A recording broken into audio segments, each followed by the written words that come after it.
don't know any time in my life, in my conscious life, that music wasn't the main thing for me. When my mum was playing records, the whole house would be filled with whatever she was playing. Full blast in the front room and we would dance around. Her record collection, her 7s, her 12s, I just didn't realise how diverse her music taste was. Oh, look, Doris Day.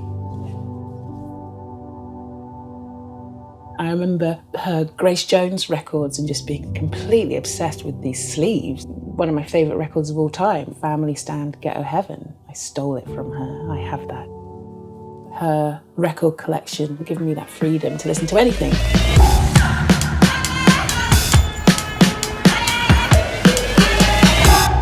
Manchester just felt like a safe place for me to just be me.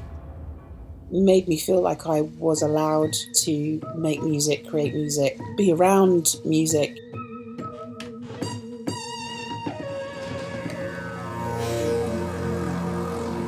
I think in electronic music, it's really good for people to understand where things have come from and how they've been made.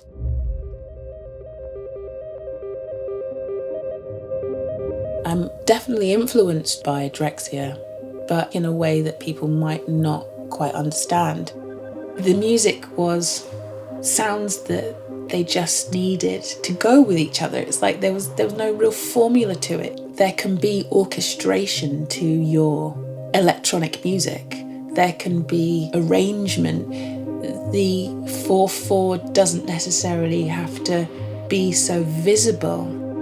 It was the freedom of what they were doing that inspired me to make the first album, really.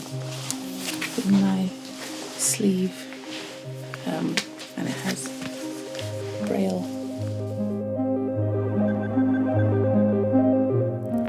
Drexciya were making music at a time when technology was kind of on a shift. It was lo-fi, but it was quality lo-fi. This isn't his first time at the radio being filmed. It's pretty photogenic. They had a mythology that the Drexciyans were slaves that were thrown over slave ships, left to die in the sea, but had formed their own community in the ocean. And this was the music that was created by these Drexciyans.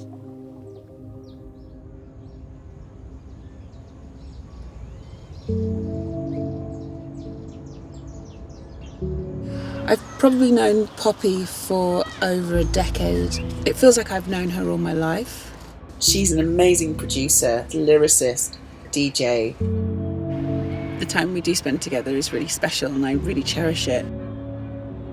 My affinity with you particularly is because I know you grew up somewhere super rural and we were really like the only people who looked anything like us for a massive radius. Yes. And the way that you survive in a situation like that is very different to other people. I've always been aware of being different, but then working out that I've actually been treated differently. The very people that ask why POC need to see themselves everywhere are the very people who had to see themselves in a scene that didn't have them. Does that make sense? Yeah, that makes sense. So there's obviously quite a lot of people in Germany who wished that the Detroit techno scene was them, so they just reinvented it that it was. Yeah, yeah. And a narrative like that can suddenly become truth when it isn't. It is whitewashing of a genre to be replacing the founders. And the worst thing about the Detroit techno scene is that these people are mainly still alive. These people are still with us. Yeah. And you're trying to push them out of a scene they invented. It's like these things happened before us and are happening around us. During us, yeah. During us. Like history writing itself, but it Rewriting itself. promoters thought it was fashionable to book a woman and a woman who is black. I shouldn't be playing a show just because you need to fill a quota. Afrodeutsche, Afrodeutsche.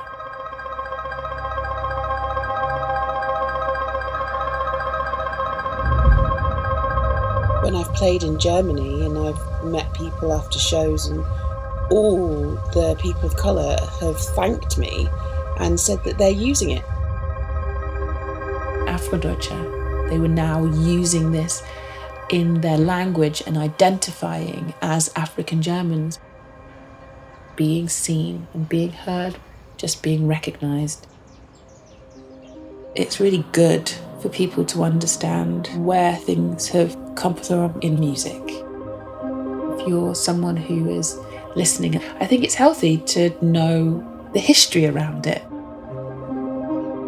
The industry needs to be shaken so that it can be put back together again.